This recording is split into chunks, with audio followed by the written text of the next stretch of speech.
Zek şükran. Thank you. Asante sana.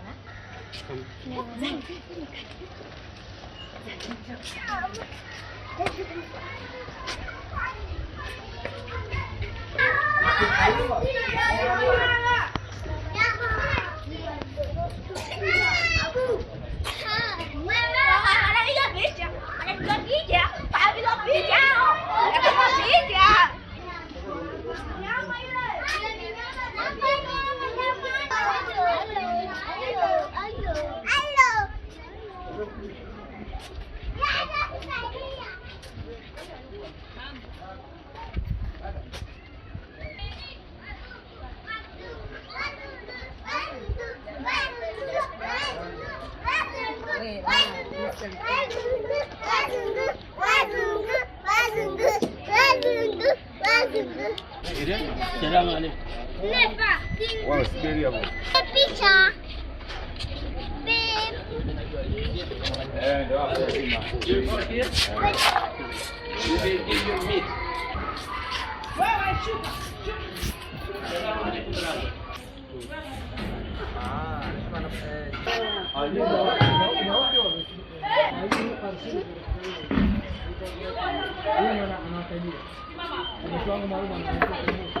Ve kenar mahallelerde kurban kestik. Sorduk, yetimlere dağıtalım diye bizi bir yetimhaneye getirdiler. Yetimhane 58 çocuklu bir kapasite. Elimizdeki etleri getirip teslim ettik. Baktık Türkiye'den gelen hayırseverler sağ olsunlar, Allah razı olsun. Yetimhaneyi tamir etmişler, güzel bir şekilde sokmuşlar.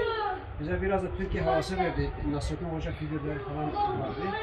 Sonra öğrendik ki Konsolos Bey'in hanımı ilgilenmiş, yapmış. Allah kendisine razı olsun. Böyle güzel bir şey vesile olduğu için, katkı sağladığı için. İnşallah biz de elimizden gelirse, yardıma ihtiyaçları olursa yardımcı olacağız. Hakkımızı verdik. Defterlerini imzaladık. İşte kendilerine başarılar diledik. Burada gördüğünüz bu yetimhanenin küçük bir ofisinde yetkiliyle birlikte bir aradayız. Ziyaretimizi buraya not ediyoruz.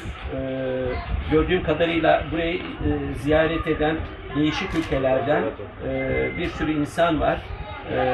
Dünyanın birçok yerinde bu şekilde yetim çocuklar bulunuyor. Bu da onlardan biri. Gördüğüm kadarıyla farklı ülkelerden isimler mevcut. Biz de buraya bir ziyaretimizi anısına ismimizi yazıyoruz, not ediyoruz. Telefon numaramızı bırakıyoruz.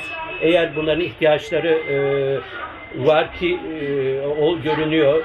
Bu konuda bizden yardım talepleri olsa inşallah siz hayırseverlerin desteğiyle onlara ulaşmaya çalışacağız. Türkiye'den bir isim görüyorum ve Aylin Ocaktürk adında bir hayırsever tarafından buranın tamiri yapılmış üst katın. Ama burada 58 yetimin ihtiyaçları bariz bir şekilde ortada. Zaten sokaklardan geçerken adım atacak yer yok. Her taraf lav suyu ve çukurlarla dolu. Bu ortamda bu çocuklar yetişmeye çalışıyor.